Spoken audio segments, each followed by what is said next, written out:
เอาน้ำไว้ในรถเป็นไงเป็นน้ำแข็งโหแข็งโป๊กเลยเหรอโอ้โหเฮ้ยแข็งจริงหนาวเกินไปโอ้เป็นน้ำแข็งอย่างนี้เลยอะห้องโรงแรมนี่กำแพงมันหนาโหดเขาทำตัวกำแพงหนามากโหดมากเหมือนโรงแรมนู้นมันจะบางเป็นน้ำแข็งเลยอะ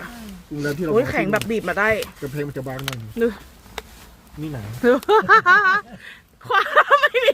เฮ้ยอันนี้มันเป็นเดลิควีนเปล่าในเดลิควีนหรือเปล่าขอเดแข่งกับเด็กโบบ้าแข่งกับเด็กในรถก็ได้เนาะเรามาแข่งกับเด็กกันนอนในรถเลยแต่แสดงว่ากาแฟนี้มันลูกทัวร์พร้อมขอดิเสียงเบาไปเอาไหม